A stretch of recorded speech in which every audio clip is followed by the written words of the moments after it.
ایوان صدر میں نیا مکین کون؟ فیصلہ 4 ستمبر کو ہوگا۔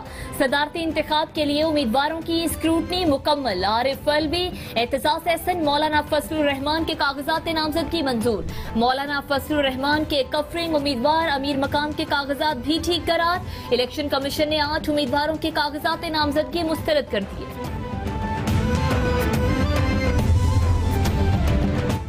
بلوچستان عوامی پارٹی صدارتی الیکشن میں تحریک انصاف کی حمایت کرے گی۔ وزیر اعلیٰ بلوچستان کی پی ٹی آئی کے رہنماؤں کے ہمراہ میڈیا سے گفتگو۔ کہا بلوچستان کو بہت پیچیدہ مسائل کا سامنا ہے، توقع ہے تحریک انصاف کی حکومت ان پر توجہ دے گی۔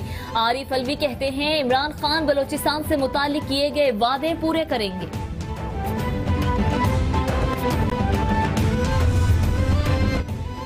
صدارتی انتخاب کی دوڑ، ایم ایم اے کے سربراہ مولانا فضل الرحمان کا ڈاکٹر خالد مقبول سے رابطہ۔ ذرائع کے مطابق دونوں رہنماؤں کی شام میں ایم کیو ایم بہادر آباد مرکز میں ملاقات ہوگی۔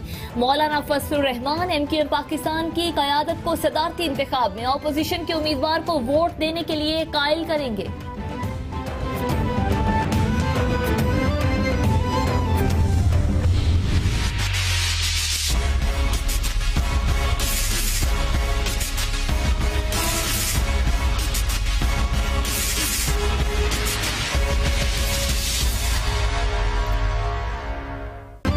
وزیر اعظم عمران خان کا وفاقی کابینہ میں توسیع کا فیصلہ۔ صدارتی انتخاب کے بعد توسیع ہوگی۔ ذرائع کے مطابق دوسرے مرحلے میں 8 سے 10 وزراء حلف اٹھائیں گے۔ علی امین گناپور اور علی زیدی کو بھی کابینہ میں شامل کرنے کا امکان۔ عاصم سواتی کو وفاقی وزیر سائنس اور ٹیکنالوجی بنانے کا فیصلہ۔ کیبنٹ ڈویژن وزیر اعظم ہاؤس کی گاڑیوں کی نیلامی کے لیے اشتہار کاری کرے گا۔ کیمرہ اور پریس کونسل دونوں کو ختم کریں اور ایک نئی باڈی جو ہے اس کو بنایا جائے جس کا نام پاکستان میڈیا ریگولیٹری اتھارٹی ہوگا۔ پاکستان میڈیا ریگولیٹری اتھارٹی جو ہے وہ نہ صرف جو ہماری الیکٹرانک میڈیا ہے اس کو دیکھے گی بلکہ جو ہمارا اخبارات کا معاملہ ہے پرنٹ میڈیا وہ بھی اس کے ساتھ سامنے جائے گا۔ پیمرا اور پریس کاؤنسل کو ختم کرنے کا فیصلہ کیا ہے۔ پاکستان میڈیا ریگولیٹری اتھارٹی بنائیں گے۔ وزیر اطلاعات فواد چودھری کی میڈیا سے گفتگو۔ کہا مولانا فضل الرحمان نے پارلیمنٹ کو بوگس اور ووٹ جعلی قرار دیے، اب اسے پارلیمنٹ سے صدر منتخب ہونا چاہ رہے ہیں۔ خان صاحب اس لیے ہیلی کاپٹر میں سفر کرتے ہیں کہ اس کا خرچہ کم ہے، 55 روپے فی کلومیٹر ہے۔ تو اگر ایسی بات ہے تو میں بھی مطالبہ کرتا ہوں حسن اقبال صاحب بھی اور ہم جتنے یہاں پارلیمنٹرین کھڑے ہیں ہمیں لاجز سے پارلیمنٹ ہاؤس پہنچائے، اور کیونکہ سیکورٹی مسائل تو ہم سب کے لیے ہیں۔ وزیر اعظم کا ہیلی کاپٹر پر سفر کتنا خرچہ ہوتا ہے؟ وزیر اطلاعات فواد چودھری کے بیان نے نئی بحث کا آغاز کر دیا۔ شاہانہ سواری کا اتنا کم خرچ بتانے پر عوام حیران و پریشان۔ سوشل میڈیا صارفین کے بھی دلچسپ تبصرے۔ گاڑی بیچ کر ہیلی کاپٹر خریدنے کی خواہش۔ متحدہ مجلس عمل کے مولانا عبدالغفور حیدری نے بھی وزیر اعظم عمران خان کو سستا ہیلی کاپٹر فراہم کرنے کا مطالبہ بھی کر دیا۔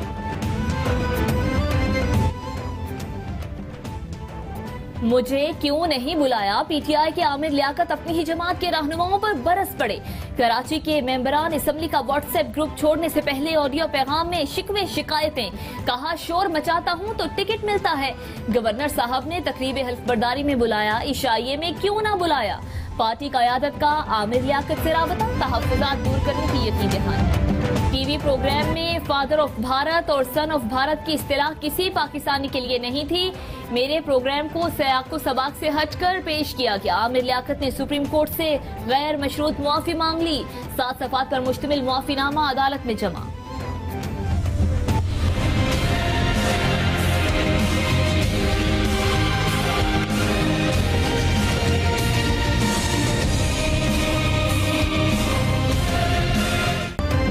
سپریم کورٹ نے آصف زرداری کا اثاثوں سے متعلق بیان حلفی مسترد کر دیا۔ نیا بیان حلفی جمع کرانے کا حکم۔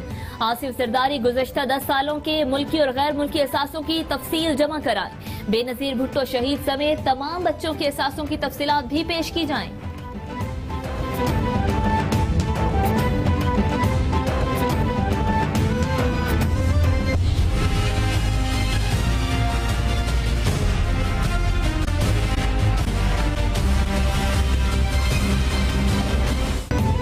परवेज मुशर्रफ के गैर मुल्की असासे सदारत छोड़ने के बाद के हैं। वकील परवेज मुशर्रफ का एनआरओ से मुतालिक केस में सुप्रीम कोर्ट में बयान।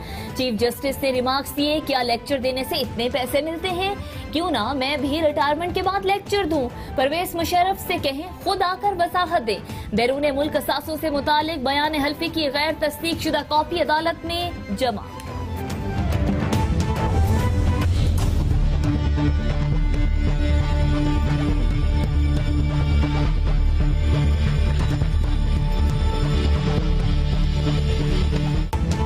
खुसूसी अदालत में साबिक सदर परवेज मुशर्रफ के खिलाफ संगीन गद्दारी केस की समाअत। प्रोसिक्यूटर अकरम शेख ने मुकदमे से अलग होने की दरख्वास्त दायर कर दी। मौक़िफ़ इख्तियार किया, केस चलाने या ना चलाने का फैसला अब हुकूमत ने करना है। सेक्रेटरी दाखिला ने खुसूसी अदालत को आगाह किया कि मुशर्रफ की वापसी के लिए इंटरपोल को खत लिख दिया। केस की समाअत 10 सितंबर तक मुलतवी।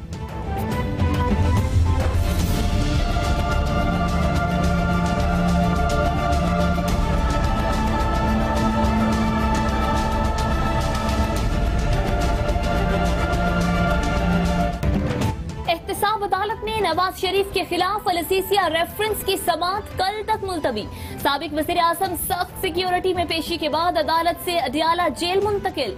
चार्टर्ड अकाउंटेंट नहीं, फॉर्मूला नहीं बता सकता, मैंने अकाउंट तैयार नहीं किए, उनके जवाब कैसे दूं। वाजिद ज़िया का दौरान जिरा जवाब। ख्वाजा हारिस कल भी जिरा जारी रखेंगे। सिंध का mega money laundering scandal. Banking court ने अनवर मजीद के 3 बेटों नमर मजीद, जुल्करनैन और अली मजीद की अबूरी जमानत मंजूर कर ली। मुल्जिमान को 5-5 लाख रुपए की मचल के जमा कराने की हिदायत। 4 सितंबर को अदालत ने दोबारा पेश होने का हुक्म भी दे दिया। और एमकेएम पाकिस्तान के रहनुमा ख्वाजा इजहारुल हसन के भाई अब्सारुल हसन चाइना कटिंग में मुलव्विस निकले।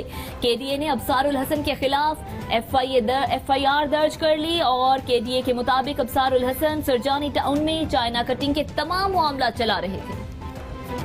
थे सिपाही मकबूल हुसैन को 1965 की जंग में भारतीय फौज ने कैद कर लिया था और सिपाही मकबूल हुसैन 40 साल तक भारत की कैद में रहे। सिपाही मकबूल हुसैन को सितारा जुर्रत से भी नवाजा गया था। एक और अहम खबर से आपको आगाह करेंगे। तहरीक इंसाफ के रहनुमा आमिर लियाकत ने सुप्रीम कोर्ट से गैर मशरूत मुआफी मांग ली है। आमिर लियाकत का सुप्रीम कोर्ट में दाखिल कराया गया मुआफीनामा 7 सफ़ात पर मुश्तमिल है। अदालत से गैर मशरूत मुआफी मांगता हूँ, खुद को अदालत के रहमो करम पर छोड़ता हूँ, ये कहा गया है आमिर लियाकत की जानिब से अपने जवाब में। टीवी प्रोग्राम में फादर ऑफ भारत और सन ऑफ भारत की इस्तिलाह किसी पाकिस्तानी के लिए नहीं थी। ये जवाब जमा करवाया गया है आमिर लियाकत हुसैन की जानिब से और उन्होंने ये भी अपने जवाब में लिखा है कि ये इस्तिलाह भारतीय मीडिया के एंकर्स के लिए इस्तेमाल की जिन्होंने मेरी किरदार कुशी की। मेरे प्रोग्राम के क्लिप्स को सियाको सबाक से हटकर पेश किया गया। मेरी इज्जत के साथ जो अनासिर जो कुछ कर रहे हैं उन्हें मुतनब्बे किया जाए। आमिर लियाकत की जानिब से ये जवाब जमा करवाया गया है। आमिर लियाकत ने अदालत में टीवी प्रोग्राम्स के क्लिप्स भी अलग से जमा करवाए हैं। सुप्रीम कोर्ट ने नफरत अंगेज टीवी प्रोग्राम्स पर आमिर लियाकत को तौहीन अदालत का नोटिस जारी कर रखा था। तहरीक इंसाफ के रहनुमा आमिर लियाकत ने सुप्रीम कोर्ट से गैर मशरूत मुआफी मांग ली है। आमिर लियाकत का सुप्रीम कोर्ट में दाखिल कराया गया मुआफीनामा 7 सफ़ात पर मुश्तमिल है और इस जवाब में आमिर लियाकत ने लिखा है कि अदालत से गैर मशरूत मुआफी मांगता हूं, खुद को अदालत के रहमो करम पर छोड़ता हूं। इसके अलावा आमिर लियाकत की जानिब से जवाब में यह भी कहा गया है कि टीवी प्रोग्राम में फादर ऑफ भारत और सन ऑफ भारत की इस्तिलाह किसी पाकिस्तानी के लिए नहीं थी।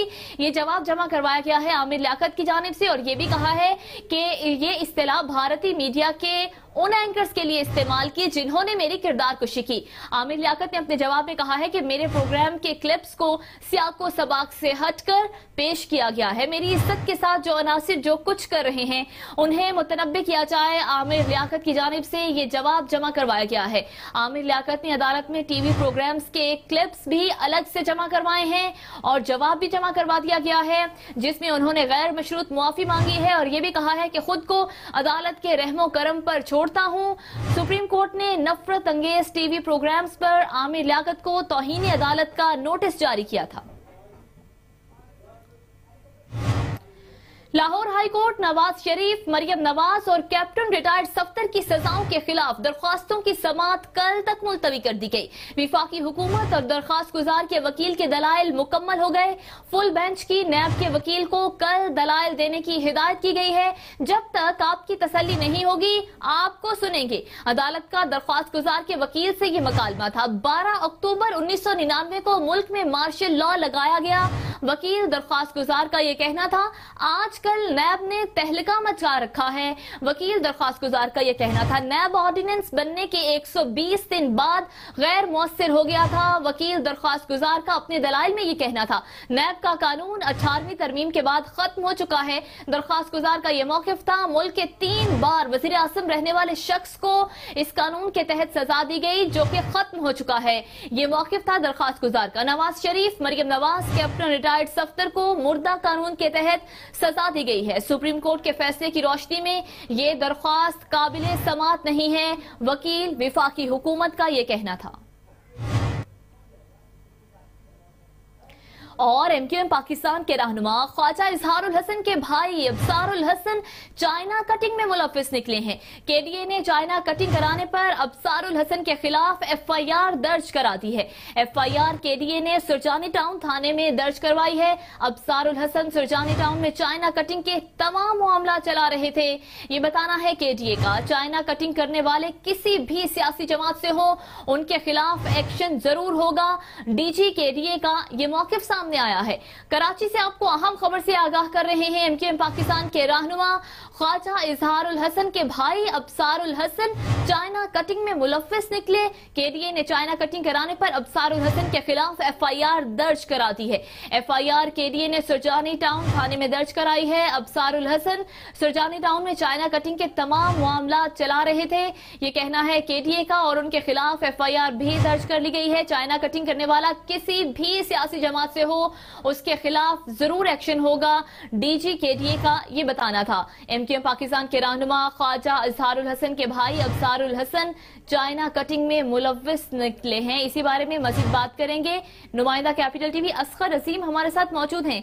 असगर बताइएगा जो एफआईआर दर्ज की गई है इसमें कौन कौन सी दफात शामिल की गई हैं?